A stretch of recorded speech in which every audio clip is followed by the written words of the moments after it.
இப்போ பார்த்தீங்கன்னா இந்த புடவையில் நம்ம ப்ளவுஸ் வெட்டிட்டோம். ப்ளவுஸ் வெட்டியும் 32 இன்ச்சு சுற்றளவு நம்ம சூப்பராக ப்ளவுஸையும் தச்சிட்டோம். புடவையும் ஓரம் அடிச்சிட்டோம். பாருங்கள், புடவையும் ஓரம் அடிச்சுக்கிட்டோம்.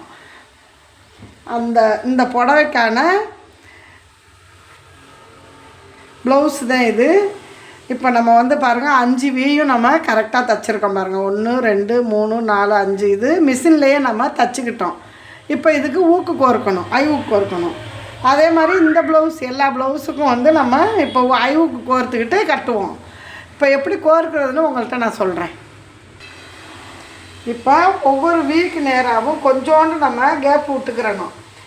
ஊக்கு கட்டுறதுல கேப் விட்டுக்கிறணும். கேப் விட்டுக்கிட்டு இந்த 5 வீக்கு நேராகவும் நம்ம இந்த மாதிரி வரைஞ்சிக்கிறணும். பார்த்தீங்களா, இது மாதிரி வரைஞ்சிக்கிட்டு இப்போ இதில் ஊக்கை நம்ம எப்படி கோர்க்கிறதுன்னு நான் உங்களுக்கு சொல்கிறேன்.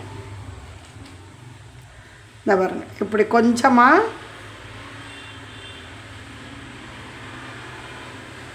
இது மாதிரி எடுத்துக்கிட்டு நல்லா இப்படி செஞ்சோம்னா கொஞ்சம் கேப்பு கிடைக்கும். ஆச்சா,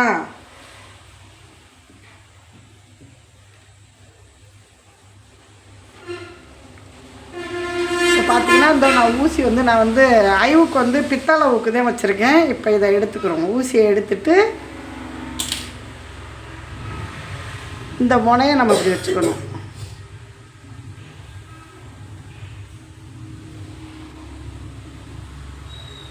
பார்த்தீங்களா, இது மாதிரி கோர்க்கணும். நான் இப்போ 5 ஊக்கையும் கோர்த்துக்கிட்டு காட்டுறேன்.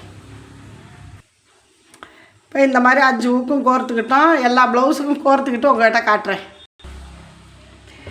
இது மாதிரி ப்ளவுஸுகளை மொத்தமாக தச்சுக்கிட்டு நம்ம மார்க் போட்டுக்கிட்டு நம்மளால் கட்டுறதுக்கு முடியல அப்படின்னா கூட நம்ம இதுக்குன்னே கட்டுறதுக்கு பிள்ளைங்களை வளர்த்து விட்ருக்கேன் நான்.